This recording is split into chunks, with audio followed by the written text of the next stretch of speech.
MeMonster. Chapter 196. You are a protagonist, I asked, but something is strange. Normally when I meet a protagonist, I can see their level as well as their role in the story inside the tag above their head, but in her tag I couldn't see anything. On top of it, I couldn't feel the presence of the episode or the flow of the story. However, one thing was certain, that is, the power of probability was surrounding her. That fact alone was enough to convince me she was indeed a protagonist.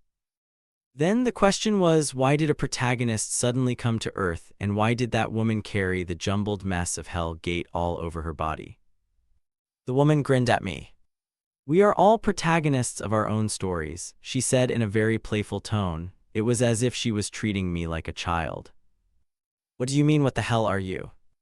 Are you asking because you don't know, do humans not even have the intellectual capacity to figure out anything on their own? If so, that's disappointing. I thought the Protagonist Hunter would be a little different. What goosebumps ran all over my body as soon as I heard her words. I had never told anyone except Eric Kelly that I was a Protagonist Hunter, and even to her I only explained it vaguely. To Cial, Union, Noonan, and Taylor, I only told them that I was going to another world to fulfill a murder contract. In other words, the only being who knew that I was a Protagonist Hunter was the system. System, don't tell me there's another person who knows about this aside from me and you. I questioned the system in my head. Perhaps that is indeed the case. I swallowed my saliva at her words. That's right. It was just like the saying, there are no secrets that time does not reveal. Moreover, I don't even know much about being a protagonist hunter, so I never thought that it was my secret. As soon as I thought like this, I was able to regain my calm. I come from the world you love so much, Hellgate. You are already vaguely aware of it, aren't you? Fufufu, what a cute human. That's right, I had my suspicions. However, I had no idea that there would be a being with such a high intelligence inside the Hellgate. Then are you the protagonist of the Hellgate? It was a premise that made absolutely zero sense. From what Eric Kelly and the system had told me, Hellgate was a place where debris of all dimensions gathered. However, since Hellgate is also a dimension, there's a chance that a protagonist would also be born there, right? Think as you like. After all, even if you knew the answer, it would be meaningless for you. And why is that? Because I will kill you here. You are a hindrance to our perfect world. I really have no idea why you are still allowed to live. Allowed to live by who? But my thoughts were cut short because the woman raised her hand and stretched it towards me. There were a lot of people who were as strong as SS rank superhumans here, so if a fight broke out, they would be able to deal some damage to her. But the question was, will their power be enough to kill someone who had the power of probability on her side? The moment those thoughts flashed in my head, a thunderbolt suddenly fell from the clear sky above and struck the woman. It was not a common occurrence, but it's something that really happens to someone who had really, really, really bad luck. Smoke rose from her body. Even a thunderbolt, a force of Mother Nature, couldn't do any significant damage to her who had the power of probability. However, if there's something worth noting about the occurrence, it was. At such an important moment, something unfortunate happened to the protagonist. It was ridiculous. Protagonists were those who received the blessings of the world. Everything they do, the world moves to lend them a hand. Therefore, in the current situation, it was more likely for such unlucky things to happen to me or those who stand against her. So how did something unlucky like this happen to her? Unlike me, who is just purely confused, the woman's complexion turned pale in an instant. Come on, wait, this isn't it? Wait a minute, I am really, it's all for our goal. A cold wind suddenly blew. Even though I couldn't feel anything from the surroundings, the woman kept speaking gibberish to no one in particular. Sometimes she looked at the sky, sometimes to the ground, sometimes to the clouds, sometimes to the mountains. This is not what it looks like. I am doing it purely for our perfect world, she said frantically. Did she go crazy? A protagonist all of a sudden went crazy. While I was taken aback, Lakenthal swiftly took action by raising his hand. In his hand was a staff adorned with blue crystals on one end of the handle. Attack that woman. He was implicitly known as the leader of the Otherworlders, so all the Otherworlders immediately mustered their power and hurled magic in various colors towards the woman.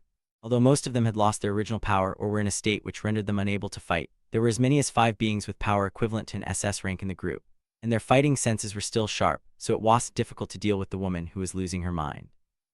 Why don't you fight back? The woman just stood there and looked at me. Her eyes, which were filled with murderous intent towards me a few moments ago, had now been replaced with despair. They were similar to those of a patriot who had lost all her will because she had lost her entire country. Her wings were torn, her gray skin cracked, her eyes ripped open, and her face was in the process of being ripped apart by the incoming magic. Just why? After a while, she finally shed her tears while looking straight at me before slowly opening her torn lips. In our perfect world, there is no room for someone like you. Because she uttered her last words with an enraged expression, because it's a world of protagonists. As soon as those words left her mouth, her neck fell off. Talent and skill, what is that? A message which always appeared once I finished killing a protagonist appeared before my eyes. However, I ignored it as I couldn't take my eyes off her body for a while. It was because, even after a protagonist, died, the phenomenon of recovery of probability which should have appeared at that moment was not happening. Just what in the world is happening? That woman was definitely a protagonist. It was proven by the fact that the probability inside her body was absorbed into me in the form of levels. However, the probability of her world which blessed her did not change at all, as if she was not even the protagonist in the first place. Then what the hell is that woman? After the ruckus ended, I went to visit Ravar, who was, from the information I had been told, heavily injured. While I was in front of the building where Ravar was being treated, the reporters pointed the camera at me and started throwing a barrage of questions. Hunter U.C. Autumn, do you have any reason to help an adversary? It was a justified question. Iran was a country which did not interact with Korea at all after the Great War ended. However, despite this fact, one of the most famous hunters from Korea, had come to help Iran, so it was only natural that the reporters were fervent. That's not all. Throughout the whole ordeal caused by the unknown woman, the Otherworlders, which were scheduled to be revealed once all preparations for my part was completed, were revealed to the public abruptly. So the reporters also demanded that I shed some light regarding the matter, but I kept my silence. After all, something as big as that should only be done through a press conference. Soon, I entered the building and arrived in front of Ravar's room, which was big enough to put the aristocrat's room to shame. He looked like nothing more than a boy lying peacefully on top of a bed. With his eyes closed like that, he looked so pretty that he could be mistaken for a woman. Thanks to you, Iran was saved, thank you. Please say that in front of the camera.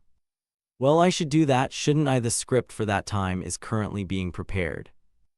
I glanced at Ravar's ankles as he spoke playfully. It should be close to impossible to regrow body parts which had been completely cut off.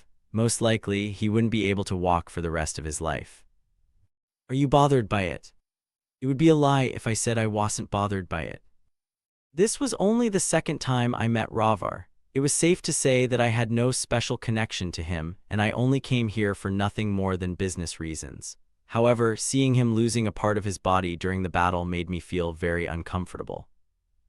That's probably because I was aware that it could also happen to me, since I am still living on the battlefield until this very day. To be honest, this works well. Really, this condition is quite welcomed. Pardon. When I was taken aback by Ravar's outrageous words, a genuine smile, which I thought was something he couldn't make, bloomed on his face.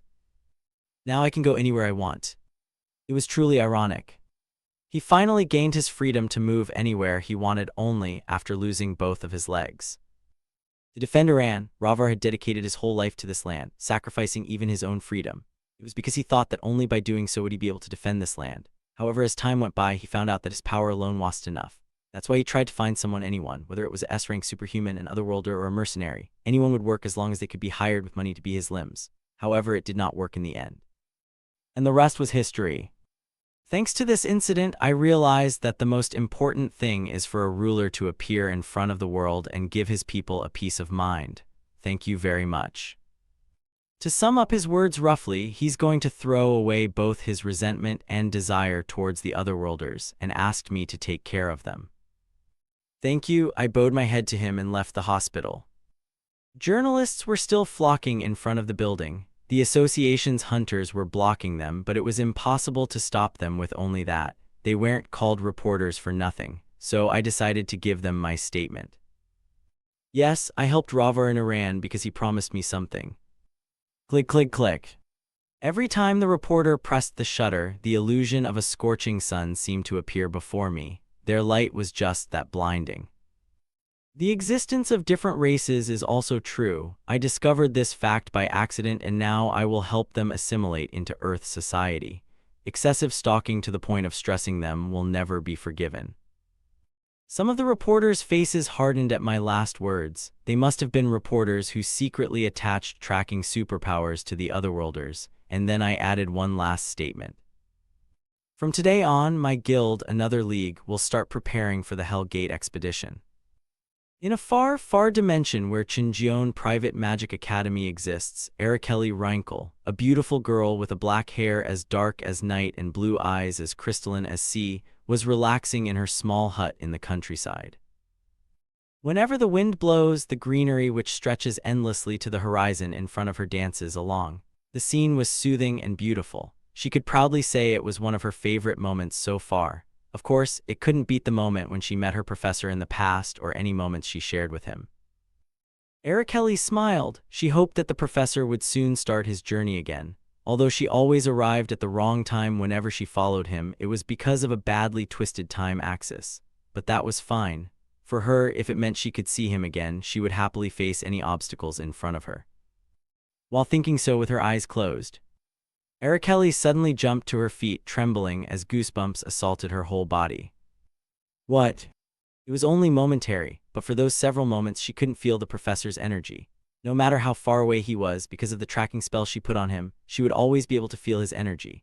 For an archmage like her, being wrong about something that's related to magic was something impossible. What happened just now meant that whatever happened to the professor was something beyond her scope of understanding.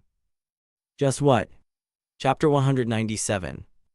In the middle of the Pacific Ocean, a huge man-made structure which blended perfectly with its surroundings was floating above the water. The structure, which was built with the latest human technology, was called Island. It was a boring and uncreative name, but that name embodied just how mundane the island's function was, observing the Hell Gate. However, contrary to its mundane and boring function, the structure shouldered a heavy burden of humanity's survival. It was safe to say that it was the very first line of defense humanity had against the Hell Gate. This reflected well on the fact that billions of dollars were invested in the structure every year. So far, humanity has attempted to conquer Hell Gate several times, but success was a word which had never accompanied these attempts. The expedition that UC Autumn had joined years ago was only successful in digging up the material inside. They had barely managed to come alive from scouting, and as surviving itself was so difficult, conquering it was an impossible dream. And today, their mundane lifestyle of observing the ever-stagnant Hell Gate comes to an end. Weeing, weeing, weeing. Hey, what is this? An abrupt change happened in Hell Gate. Usually when Hell Gate started to show signs of activity, it meant that all the materials and energy inside were exploding, and it was vomiting the environment and monsters contained inside towards Earth, inflicting great damage. That's why everyone on Earth was always wary of it. However, it's absorbing energy from Earth. The current phenomenon was something which had never happened before. Instead of pouring out energy, Hell Gate had started to absorb energy from Earth. In other words, they were pulling Earth towards it. Although the absorption rate was very small, what if the phenomenon was accelerated? Earth might be in great danger. Greetings, Mr. Lackenthal. As soon as we returned to Another League's hideout, I took the 38 Otherworlders to meet Yekaterina. Since they were Otherworlders, I was hoping to give them a new ID to settle on Earth. But would it be that easy after all? Even changing nationality was difficult in this world. Siadam Nim, you know that people are all going crazy because of those Otherworlders, right? Of course I know. The International Association of Supernatural Powers also visited us. They said those Otherworlders could be dangerous, so they want to investigate them right away. Can't I just do it myself? Yekaterina took a rare deep breath and fiddled her long white hair with her finger. It was a habit she always did whenever she was anxious about something. If you want to do that, you have to be prepared to take a lot of damage. It is never good for a guild's image to surround themselves with unproven superhumans, even more so when they are from races which are not human. Are you prepared to be bombarded by the media? It's okay, Taylor will take care of the media. At my words, Taylor, who stood beside a 3-meter-tall ogre, cocked her head towards me for a moment before returning to what she was doing, poking the ogre's enormous muscle with her finger. She may look pretty brazen and didn't care about the media, but in fact, it could be said that she was more professional than any of us in dealing with the press. "Hey uncle, how did you build all this muscle? It's freaking sexy." Taylor, who admired muscles, asked the ogre. "I don't know how to speak foreign languages." Unfortunately, the ogre did not know how to use Earth's language at all. Fortunately though, he was an ogre variant who had an intelligence level similar to a human, so, with some tutoring he will be able to learn it. In any case, Yekaterina couldn't help but accept all the otherworlder because I kept insisting. Then, not much later, her reluctant attitude changed into curiosity. "This one can turn into a wolf. To be precise, he was a wolf who can transform into a human." Although Lakanthal knew nothing of Earth's language, it was possible for him to converse with other people through magic. Therefore, he took the role of introducing Yekaterina to all of the otherworlders one by one, and as the introduction progressed, Yekaterina's eyes shone brighter and brighter. "Can he grow trees from his hand?" "Only a forest druid can do it. Moreover, they can also communicate with friendly animals. They can also transform." "Oh my god." Countless races with countless unique abilities lived all over the world. The ones who were present here were nothing but a small fraction of them, like a small star in the whole universe. However, for Yekaterina, who had never been to another world, she was completely mesmerized. On top of it, when Lakanthal showed her his power, her jaw dropped before quickly taking Lakanthal's hand. "Would you like to work with me?" In Lakanthal's world, magic engineering was extremely developed. On top of that, his late wife was said to be a genius of the century who had succeeded in creating a dimensional crossing spell, so it was only natural that Yekaterina's eyes glinted with greed. As Yekaterina left to guide the otherworlders to their lodging, Lakanthal spoke to me.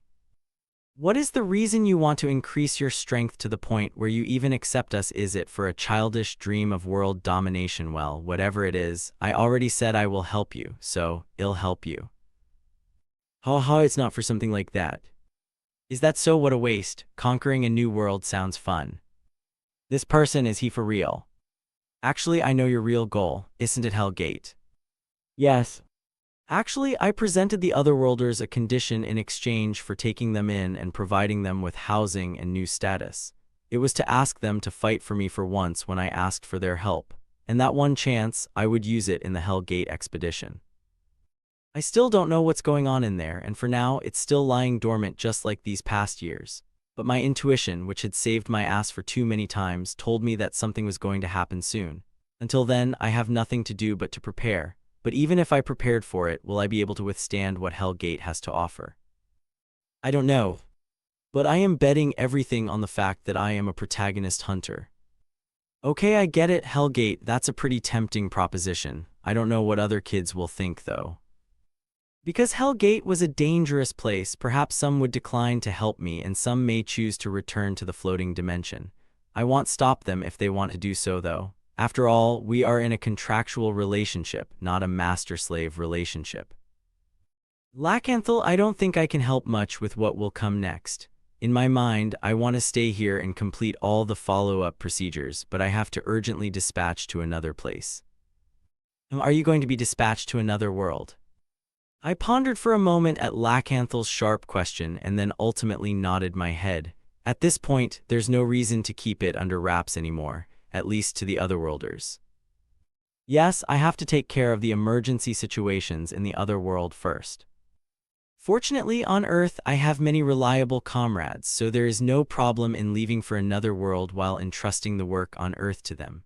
Though it still pricked my conscience a little bit because it felt like I was running away after taking a job. "Hunter U. C. Autumn, we have identified the number of worlds which are running towards the epilogue. The number of worlds which was approaching extinction every minute was rapidly increasing. Even if I couldn't save all of those worlds, if I can save just one more, I would happily go there." "Okay, let's go."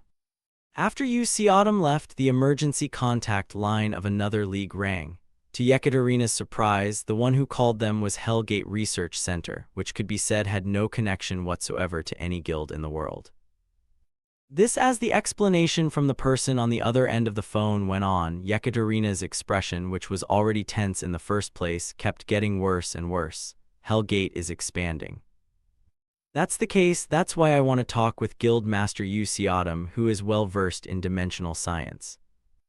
However, UC Autumn had left Earth. Once he did that, it was difficult to contact him. No, it was simply impossible. Yekaterina's head throbbed. The matter in hand was too big. She couldn't easily solve it like another matter. On top of it, dimensional magic wasn't something she excelled at. At that time, Lacanthal, who came to her office for a chat, showed an interest. That place, Hell Gate, did you say it is a door to another world? Yes, it is known as a gate that leads to an unknown dimension. That's interesting. Lacanthal's eyes glimmered as he stroked his chin.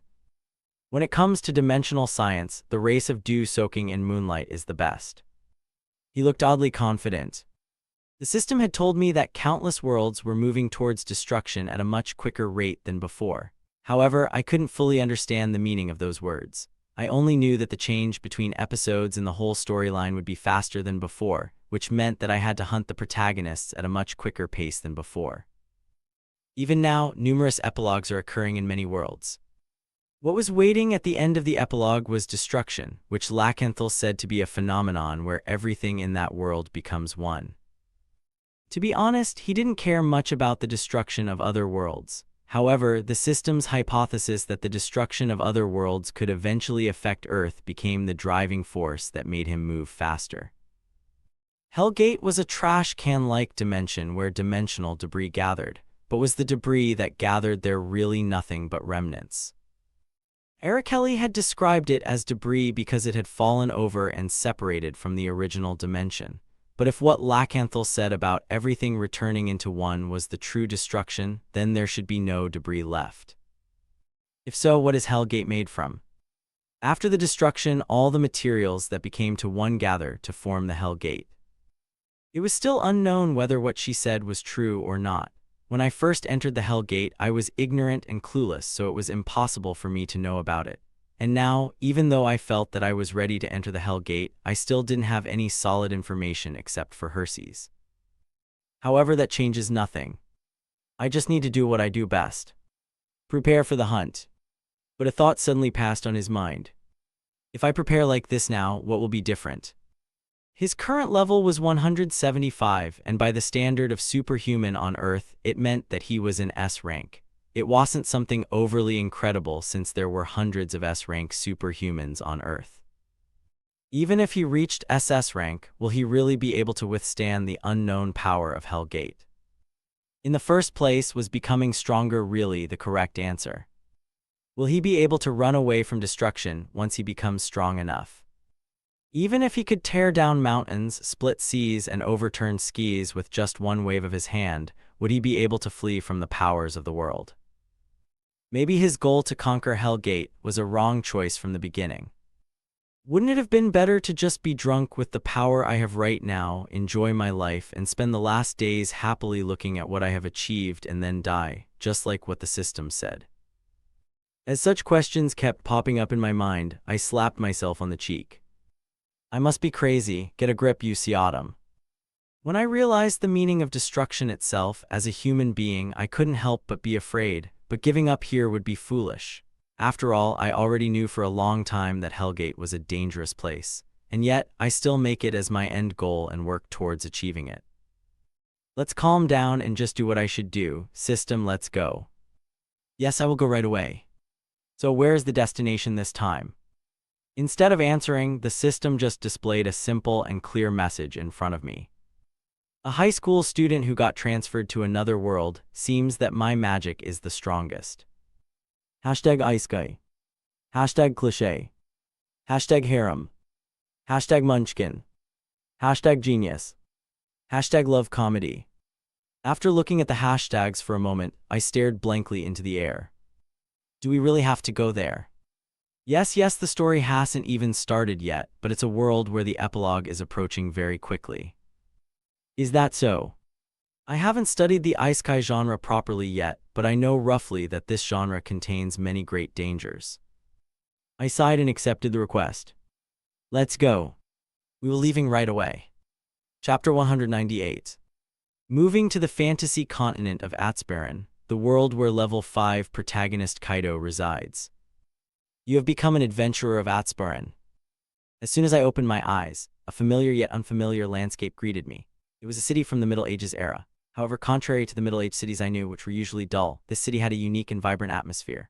The road was paved with many different colors, and all the buildings were shiny, polished, and colorful. In the blue sky above, a winged dragon could be seen gliding freely, while horned monsters were pulling carriages instead of horses or oxen. On the street, many different races as well as people, whom I presumed to be adventurers, were walking around wearing their own equipment. But strangely, all the female adventurers were wearing extremely revealing equipment, and they were all stupidly beautiful. Meanwhile, the male adventurers were all shaggy and ugly, and their equipment was very rustic. How could the fashion sense develop so disproportionately here? All of the women's fashion was flashy and beautiful, but the men's fashion was all ridiculously bad. It was to the point that I felt overdressed just by simply wearing my dull black ether suit. After roughly grasping the atmosphere, I quickly tried to sense Arakelli's energy. However, I couldn't feel her energy at all. On the contrary, I felt a dimensional wave near me and dashed towards it. In an alleyway devoid of people, the space several meters above ground starts to tore up. After a while, a naked figure with white, unblemished skin and jet black hair popped out from it. I quickly moved towards her landing point in order to catch her with a piece of cloth in my hand. Kaya! Arakelli screamed and flailed violently as soon as she landed in my arms, but when she finally raised her head to look at me, her movement completely stopped. A smile bloomed on her face. Thank God, it seems like you're okay, Professor. Of course I am okay. That's right, she nodded her head with a somewhat meaningful expression. I took out a teenage girl's clothes I had prepared in advance from my inventory and gave it to Arakelli.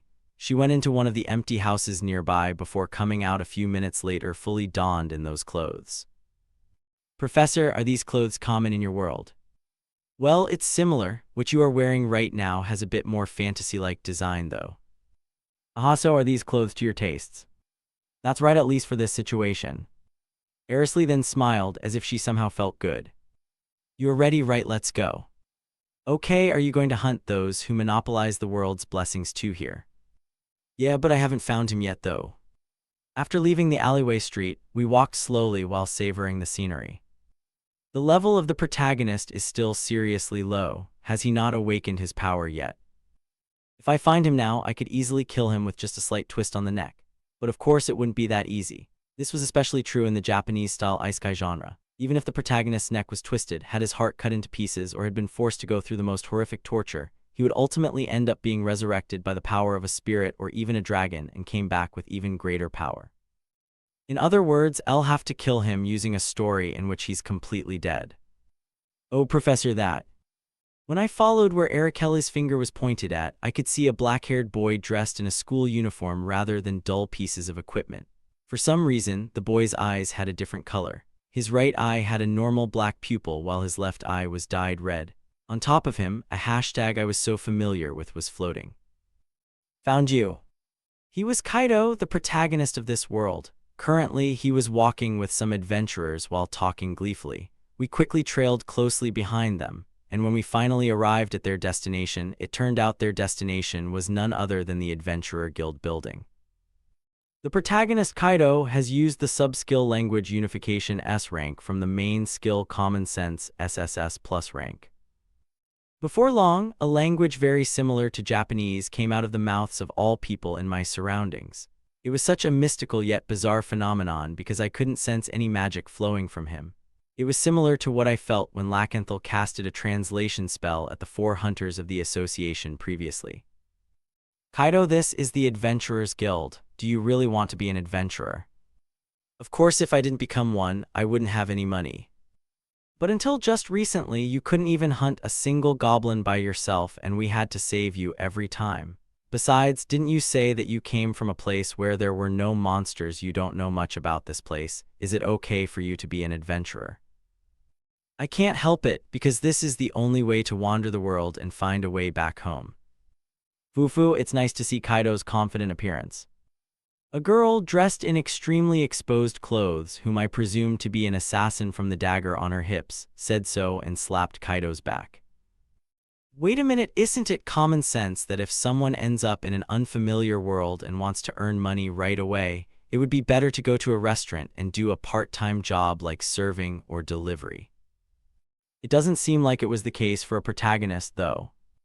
Araceli and I took a seat on one of the empty seats and watched Kaido closely. You are Kaido. If you want to become an adventurer, you must take an aptitude test. Aptitude test.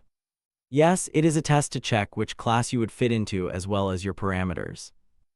You'll do it right away. Then put your hand on this crystal ball.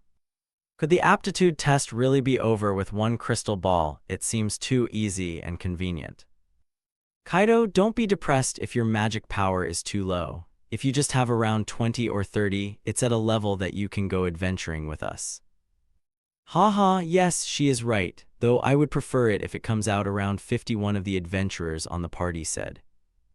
Then let's begin, the receptionist said. Soon, Kaido placed his hand on the blue crystal ball. Moments later, the air inside the building started to swirl wildly. The protagonist Kaido acquires the Isekai Cheat Infinite Magical Power SSS plus rank. Hi. Oh my god. Thighs is the first time the crystal ball broke since the legendary aptitude test of Black Dragon mercenary King Perdiccas 33 years ago. Everyone who witnessed the scene was shocked. On top of it, the face of every woman in the building turned beet red as they fiddled like a fish out of water. Why though? Is it really that great?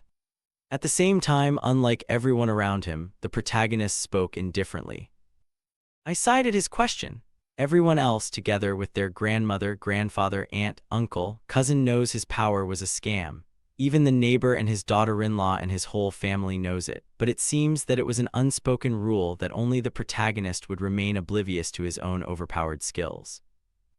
When a commotion broke out on the first floor, the door on the second floor suddenly blasted open with a loud thud, and before long, someone walked down the stairs towards the first floor. It's Golden White Knight Siren. Was she still beautiful as always? Why did she suddenly appear? The blonde woman in white armor, who I guess is called Siren, looked around the first floor and walked towards Kaido. Then as soon as she stood before him, she stroked his cheek. What amazing power! I've never seen anyone with such a large amount of magical power in my entire life. Hey, what's your name? Yes, my name is Kaido. Kaido-kun, was it? Let me introduce myself. My name is Siren, the Golden White Knight. To be honest, I thought I was strong, but compared to you, I am nothing. I can't even be compared to your toes. What a load of crap.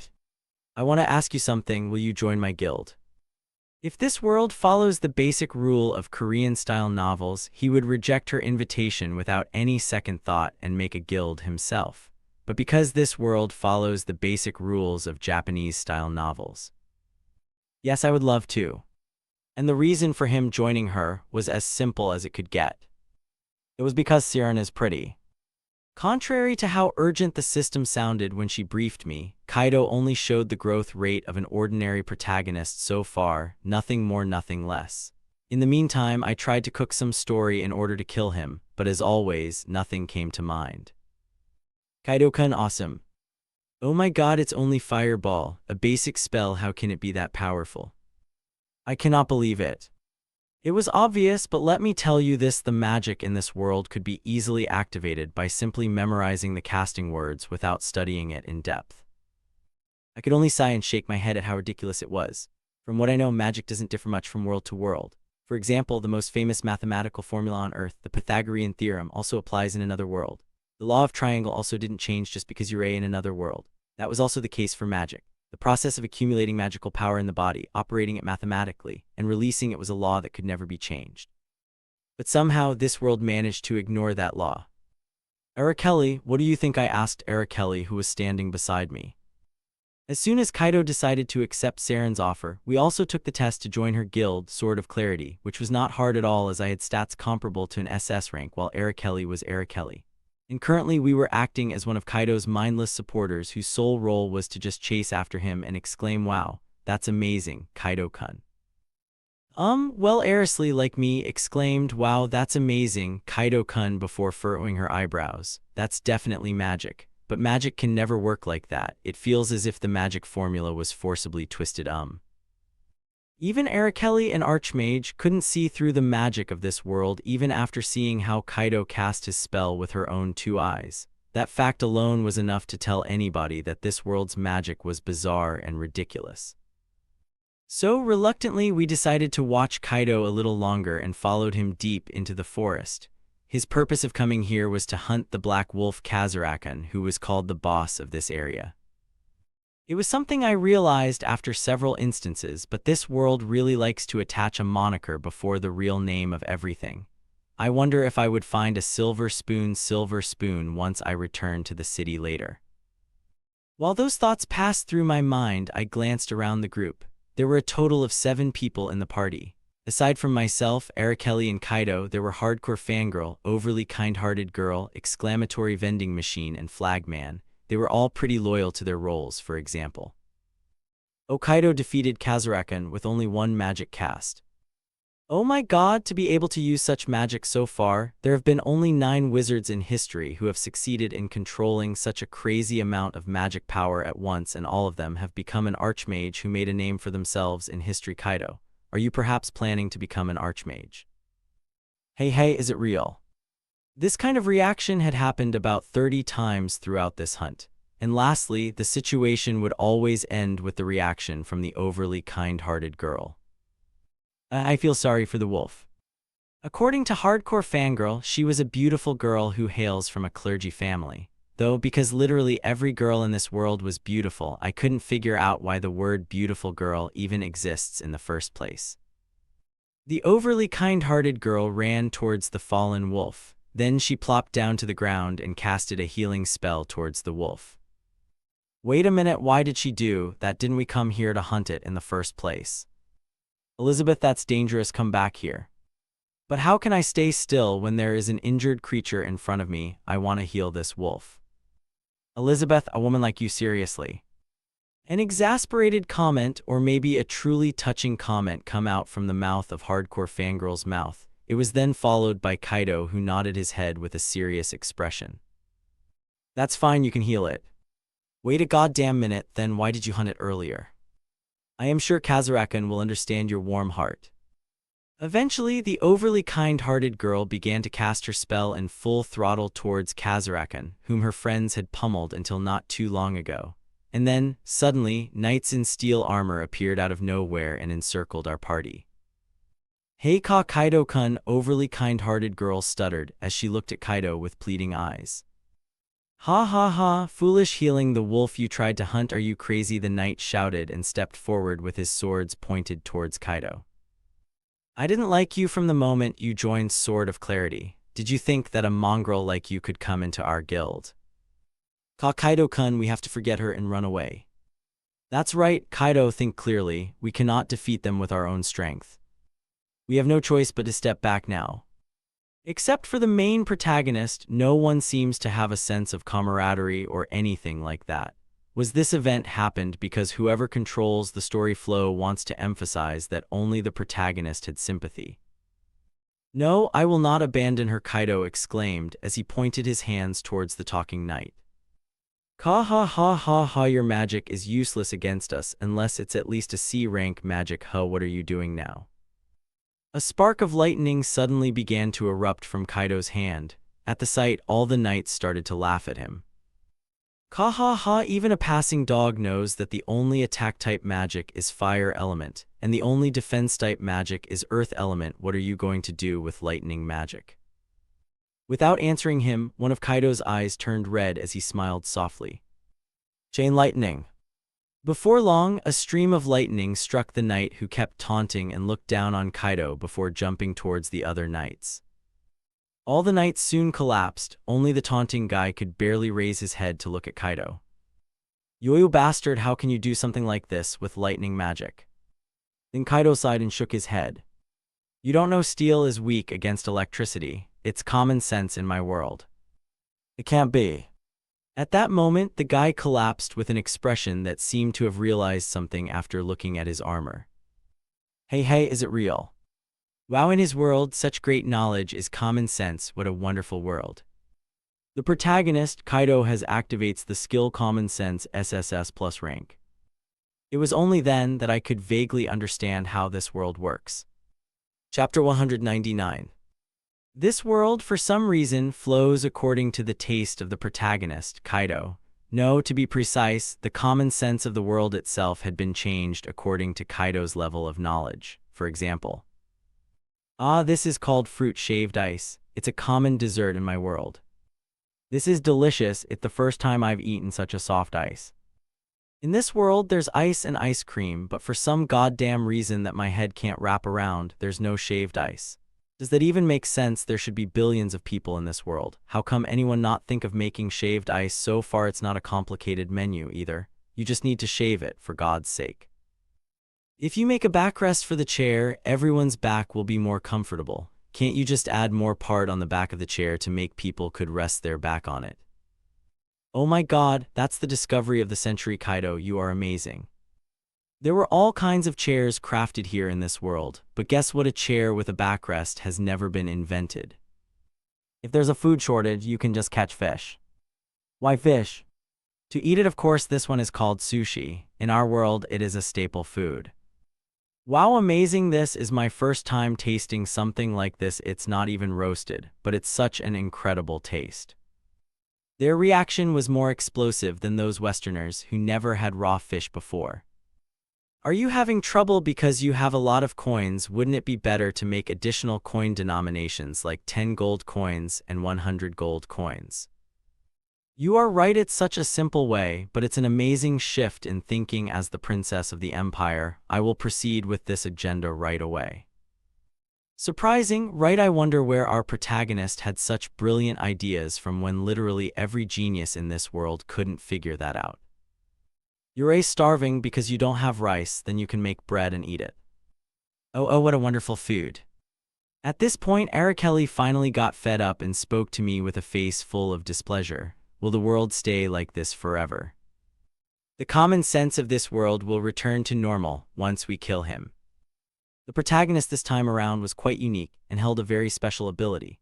Throughout my journey to various worlds, I could proudly say that I had met a wide spectrum of protagonists who had a cheat-like ability, such as a protagonist who created the world itself and the protagonist who could turn back time infinitely. But it was my first time meeting a protagonist who had an ability to lower the IQ of everyone around him. What's even scarier was that his power didn't just change the common sense of the people, but also the common sense of the setting of the world itself. Does it make sense that there was a chair, but a backrest was never invented?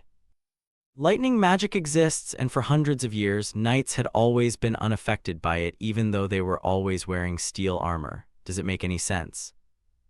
This world culinary level was at the level where they already cook food with grains, but bread wasn't even invented.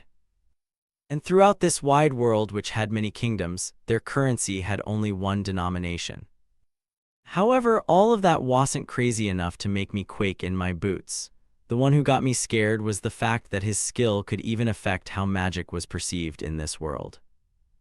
In every world, magic was a science. It was a branch of science which was needed in order to know the principles of the world. Only after understanding the principles and studying them for a long time can someone use it. But here it was not even a study. It was just a flashy technique to kill enemies. In other words, a skill, which means his skill was powerful enough to turn the reality of the world into fantasy.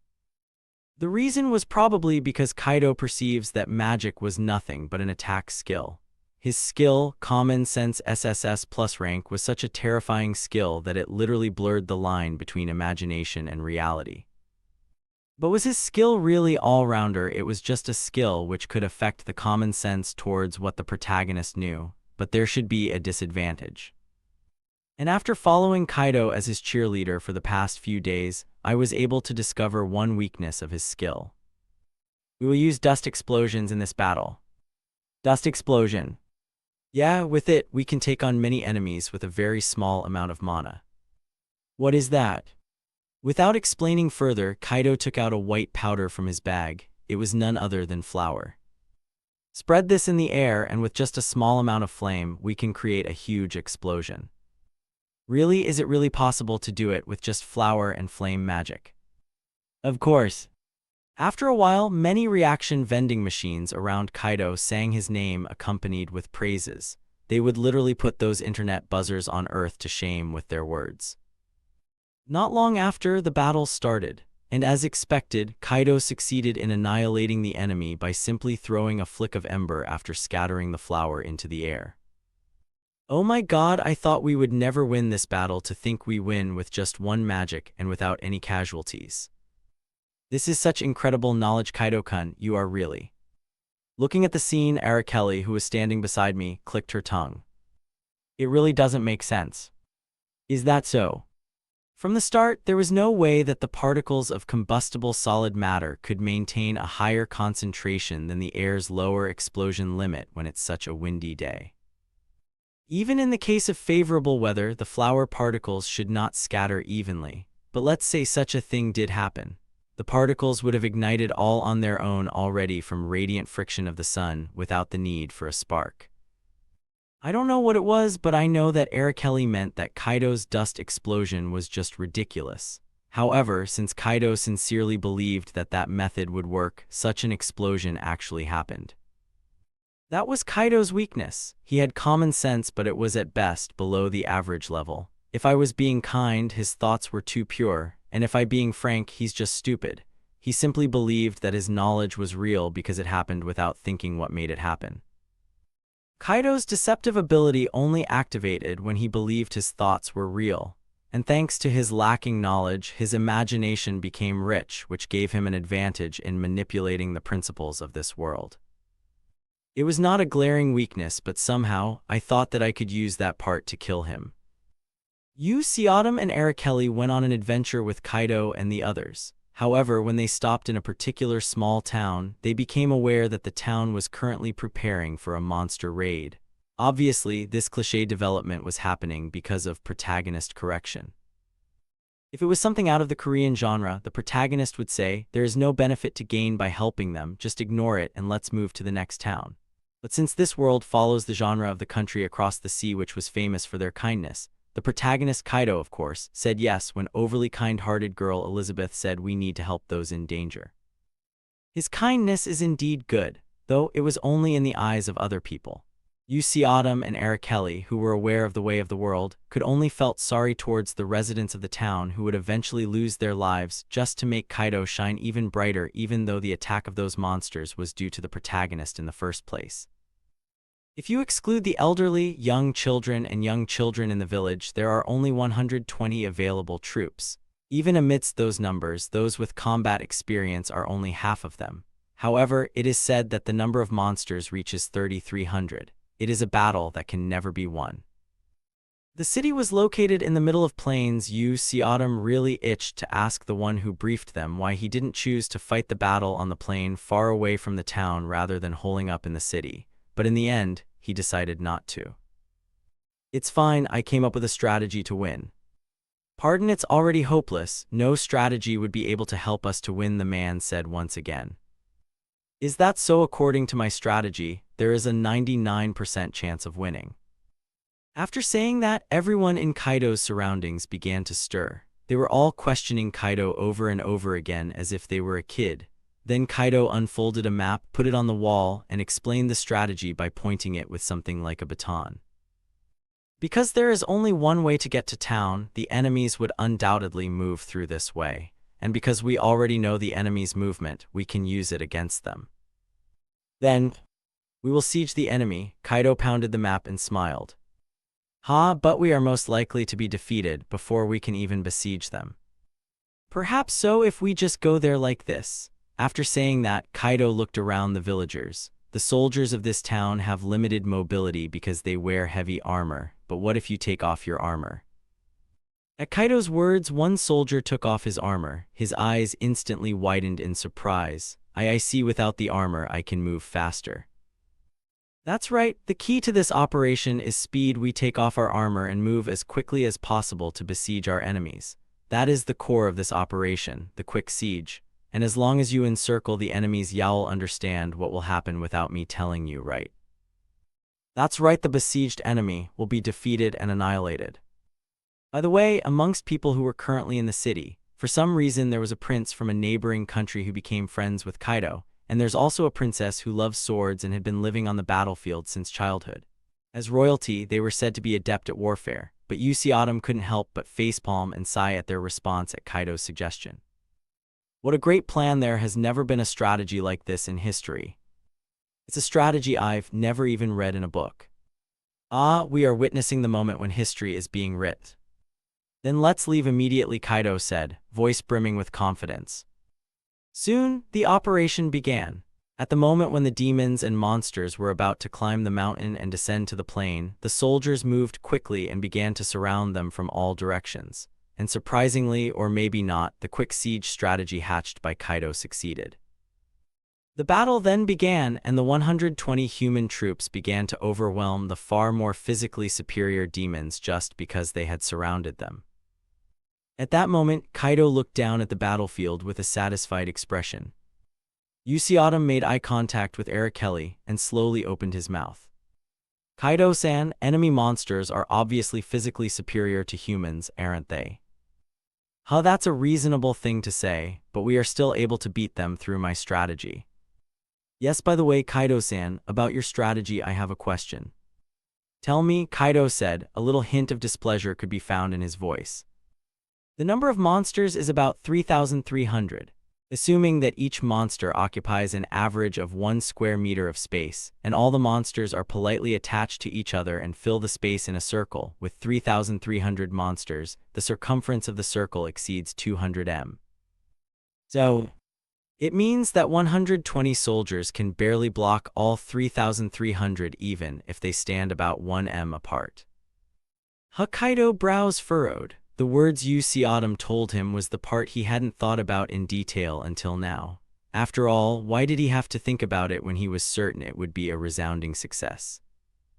That much gap between the soldiers is large enough for at least one enemy to pass through in this case. Does the word siege have any meaning? No, if you surround the enemy anyway. Even if we disregard that gap problem, wouldn't it be difficult for our soldiers to hold on because they were fighting against monsters who are physically superior to us, humans, without wearing any armor? Kaido's common sense SSS plus rank skill, or a skill that could easily be called reality manipulation, was really a cheat. However, it had one major drawback. That was, if you know a lot, you wouldn't be able to use it. Once the illusion inside Kaido's head was disturbed by feeding him the principle behind the result in detail, such as even if these and these things tried to become reality, it doesn't make sense scientifically or mathematically, or even logically, it would no longer be usable. The effect of Kaido's skill common sense SSS plus rank has weakened. Suddenly, the situation on the battlefield turned 180 degrees.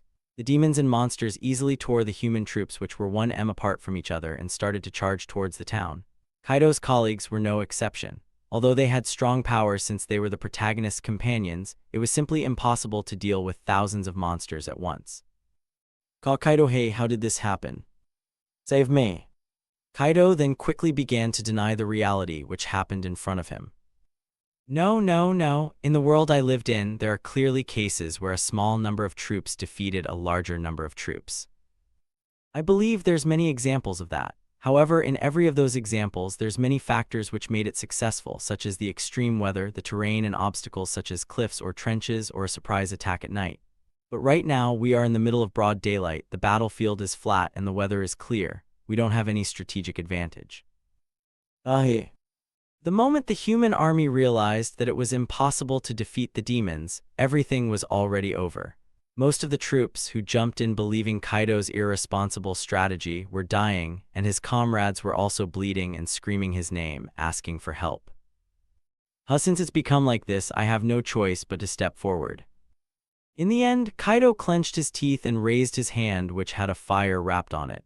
Unfortunately, the protagonist hunter, Autumn, just wasn't the type of person who would just let his prey recover his strength. After exchanging glances with Autumn, Arakeli touched Kaido's shoulder and opened her mouth. Kaido-san, do you know that the flame burning in your hand was the result of burning mana instead of oxygen? So Arakeli proceeded to explain to Kaido in depth about the basic principles behind his fire spell. Hearing her words, Kaido's complexion turned paler and paler, and not long after, his spell disintegrated into the air. The monsters who felt Kaido's magic were charging at him in droves. However, even knowing that, Kaido was unable to use any magic which could turn the situation around. After all, in the tug-of-war between imagination and reality, his imagination was defeated. Oh, that can't be, I'm right, I. No matter how much he shouted fireball, not even a spark was generated. The same was true for other magic. It was because every time he tried to use magic, Arakeli always fed him up with the reason why magic was practically impossible, and it kept holding back Kaido's ankles. How can you create a flame when there is nothing to burn in the air? Did you know how many calories you need to just generate a few volts of electricity? To create that much water in the air, an enormous amount of hydrogen is required. But if the enormous amount of hydrogen was in the air in the first place, where did the oxygen go? Wouldn't it suffocate us to death? Because Kaido had half-baked knowledge of the modern world, the more he listened to Arakeli, the more he realized just how impossible magic was from the scientific point of view. Though it was something which could be solved if he had any magical knowledge. But because he was completely ignorant of it, the thought impossible stuck in his head, and the impossible soon became a reality. Why? Boom boom. Monsters were charging towards him. Meanwhile, the companions who were supposed to help him whenever he was on the verge of death were nowhere to be found. It seems that they have already been swept away by the monster's ruthless charge. Let's go, we have to save the civilians and the others, Yu Xiaodam said in a cold tone. He no longer paid any attention to Kaido, whose death was written in stone even if Xiaodam did not do anything to him. Save me. After that, Kaido, who had finally faced the reality in front of him, screamed. But his scream fell on deaf ears because there was no one here that was alive except for the monsters. Chapter 200. After Kaido's death, the world returned to normal, which in this world's case, common sense returned to the world. The number of magicians, which used to be numerous to the point where there were always 2-3 magicians in an adventurer party, drastically decreased to only 1 magician per party of 4. A different world full of dreams, hopes, and heroic stories had also disappeared. No hopeful teenager with half-baked determination remained amongst the adventurers. Only real mercenaries who had survived the bloody battlefield were left behind. Moreover, the female adventurers were now no longer walking in stupidly exposed armors. Arakeli was surprised when she saw the world turn upside down in an instant. They changed the origin of the world itself. Those being called protagonists are scary, Arakeli said with her eyes wide open as the world underwent a complete change in an instant. Those are exactly my thoughts. At some point I even thought of quitting this job. Was there ever a protagonist worse than this? Well, there are some, like a protagonist who created a new world and a protagonist who could turn back time indefinitely. I answered indifferently. But in contrast to my casual demeanor, Arakeli reacted strongly. The protagonist created a world. Yeah, to be precise, the world the protagonist had designed had become a reality. At my answer, Arakeli put her hand on her chin. I knew that the world gave all kinds of blessings for the protagonist, but it's kind of shocking that it creates a world itself for the protagonist. Is that so? Yes, creating a world isn't a simple matter after all, Arakeli explained. I've been thinking about it for a long time. Just what is the purpose of the will of the world for it to give blessings to the protagonist? Why did the world favor them even though by doing so, it was leading itself onto the path of destruction? I was left speechless because I had never thought about it. Since I first started hunting, I simply hunted based on the fact that the protagonist devours the world's blessings and leads the world to destruction. For the protagonist, a world unique to them was created. Obviously, the world has some will and purpose. It's just a feeling I got from traveling different worlds, but I am pretty sure about it. In other words, according to Arakeli's argument, the world has a reason to destroy itself. Well, after thinking about it for a while, I remembered the recent events of destruction and the Hell Gate I had just learned. I spilled them all in detail in front of Arakeli without hiding anything. After hearing the whole story, Arakeli let out a sigh. There is a limit to finding out something just by hearing about it. If only I could have seen it in person. Are you still a long way from Earth? No, she said with strangely determined eyes. Every time I follow Professor, I get closer and closer towards Earth. I will soon be able to reach Earth. Is that so? As far as I know, it's still a long way off before Arakeli arrives on Earth. But why did she say that whatever in the first place? How could someone like me know what an archmage like her thinks? Anyway, thanks for the hard work again this time around. I plan to move to another world right away. Will you follow me? Yes, you aren't going back to Earth. Not now. I want to proceed with several quests at once this time. The mission to kill Kaido in this world ended fairly quickly, so I decided to take another mission to get stronger faster in order to safely enter Hell Gate in the near future. Currently, you have killed a level 193 protagonist. 1830 days of lifespan has been paid. Your current lifespan, 8237 days, 17 hours, 10 minutes. Your level has been raised by 4. Your level has been raised by additional 2 following your success of hunting the protagonist just before the epilogue. You have acquired talent Focus C. UC Autumn. Level 180. Stats. Strength 176. Stamina 190. Agility 175. Energy 1. Mana 299. Talent. Vitality SS plus rank. Swordsmanship S rank. Shooting S rank. Intuition A rank. Quick-wit A rank. Insight B rank. Focus C rank. Hunting D plus rank. Cooking D minus rank and others. Skill. Protagonist Hunter level 5. Arasanyang Mana Circling Technique SS plus rank. Dharma Heavenly Wind God Technique SS plus rank. Concentration SS rank. White Swordsmanship S rank. Inventory S rank. Sixth Sense B rank. Looking at all things with a cold gaze B rank. Library of the White Witch C rank. Holy Conversion F rank. My level was 180, and my goal was to reach level 200. Back when I reached the S rank, a certain degree of metamorphosis occurred in my body. The moment I reach SS rank, the same phenomenon but with a stronger effect should occur again, and it was very important to me now. Then are you going to go right away? Yeah, can you follow me? Of course, if we depart together at this distance, the time axis will not be twisted. Okay then, let's go quickly. After hearing Arakelli's answer, there was no reason to be in this world any longer. So the next destination which had been chosen by the system appeared in front of me. Magic Genius reincarnated as the youngest son of the magician family. Hashtag reincarnated as the trash. Hashtag cider. Hashtag growth. Hashtag our young master suddenly become different. Let's go right away. Meanwhile, on Earth, Yekaterina actively undertook several projects to help the Otherworlders adapt faster to modern times. To make modern people accept their existence, it was necessary to make a strong first impression. And if they appear in such a situation and play an active part in clearing dangerous areas such as at least S-class gates and dungeons, they would be able to produce a sufficiently positive image, or that's what Yekaterina thought. In fact, some races, such as werewolves and druids, who had no problem appearing in public, had already made their way through some dungeons and made their faces known, but there were still people who cursed and rejected them. In the meantime, the Otherworlder who was most helpful to her was Lakenthal. Even though he could not exert his own powerful power like other Otherworlders due to the aftereffects he suffered from transporting to Earth from his home world, his magic engineering knowledge was second to none. On top of it, his knowledge was also helpful in the sudden Hell Gate anomaly. It didn't take long for civilians to hear that Hell Gate's energy was expanding. No matter how hard the institution tried to keep it under wraps, it was pointless. The number of people living in the research center alone was in the hundreds, so as time passed, it was only natural that rumors began to spread around the world. Even a small child was well aware of the dangers of Hell Gate, so it is natural for everyone to be anxious.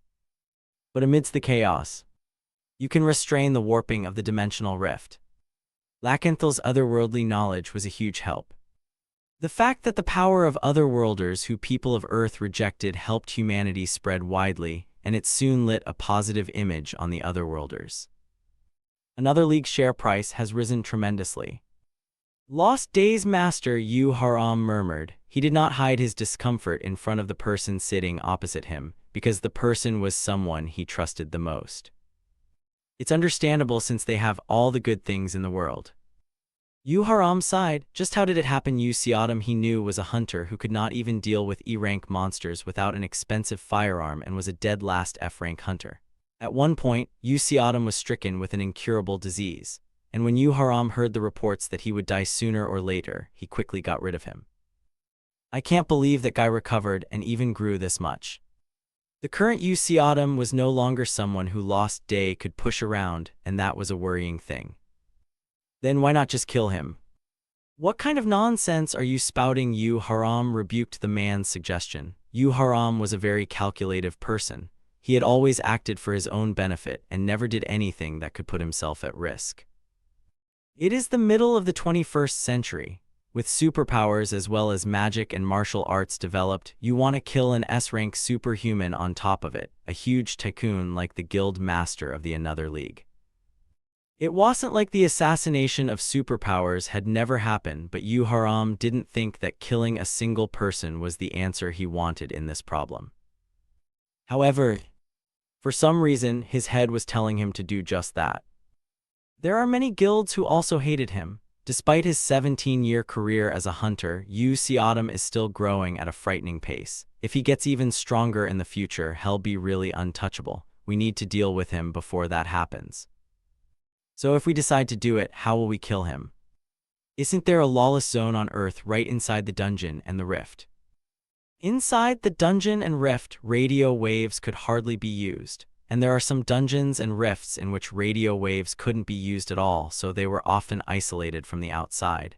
In those dungeons, in recent years, more and more crimes were committed. We are planning to attack an SS-rank dungeon soon, and we will try to bring Yu Xiaodam to it. After that, it is you and your SS-rank powers roll. At the other person's words, Yu Haram hardened his expression and nodded his head.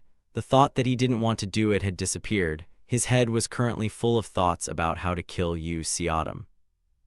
There was one fact that Araceli Reinkel overlooked. That was, even if the time axis stayed normal when she was moving at the same time as Yu Xiaodam, the space axis would stay misaligned.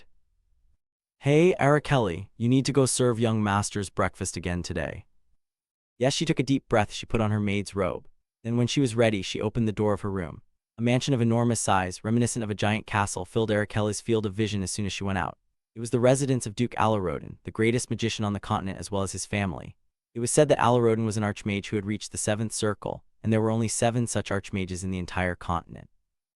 And in this place, Araceli was acting as Duke Alarodin's youngest son, Maiselian's maid. Who is Maiselian Alarodin? He was the only one in the whole family who had no talent for magic whatsoever. He was famous for spending his days indulging himself in the embrace of women, partying and spending his family fortune. What about his appearance? His appearance, which was fat enough to say that his body weighed about 0.2 tons, instinctively caused disgust to everyone who saw it. However, one day he suddenly changed. He stopped indulging himself in the comfort of women, started to accumulate fortune, never held a party anymore, and started to be generous with all of subordinates, and after losing weight, his beauty began to shine.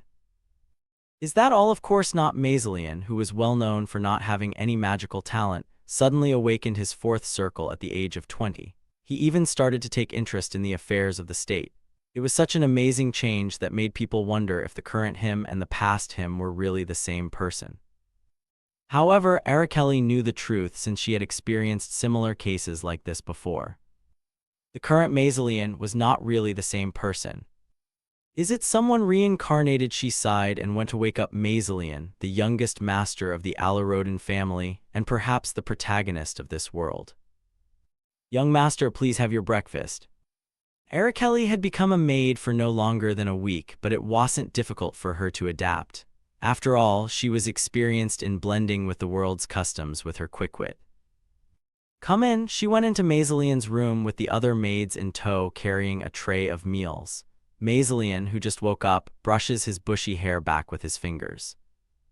"Oh my gosh, how can you be so handsome?" Other maids blushed at the spectacle, but Araceli only looked at him with indifference. Even if he was handsome, he couldn't rival her professor. "Oh, it's you, Araceli." "Yes." For another person, it might look like Maiselian was such a good person as he, as a young master, remembered the face of his maid. However, the truth was far from it. He only remembered Araceli's face. "It feels good to see your face in the morning. What's on the menu today?" "Are you asking because you really do not know?" The faces of the other maids turned pale in response to Araceli's thorny answer, but Maiselian only laughed out loud. "Haha, it's still fun to ask." As he got up from the bed, she walked over to Araceli and asked, "I have seen your magic. As long as you become my wife, you will rise in status and will be allowed to study magic as much as you want. How about it, won't you be mine? His words were soft and alluring. It was a proposal which would be accepted by anyone else. After all, the young master of the world's most famous magician household wants to get married. What kind of woman will refuse? No, as Araceli bowed her head mazily and muttered, "Ah, now I want you more," and smirked. "Professor, please come sooner or else I will hurt someone." Araceli shuddered and grimaced. Araceli felt depressed at the thought that this journey had been quite twisted from the start. Thank you for listening. If you enjoyed this story, don't forget to subscribe, comment, and like the video. Have a suggestion? Let me know in the comments.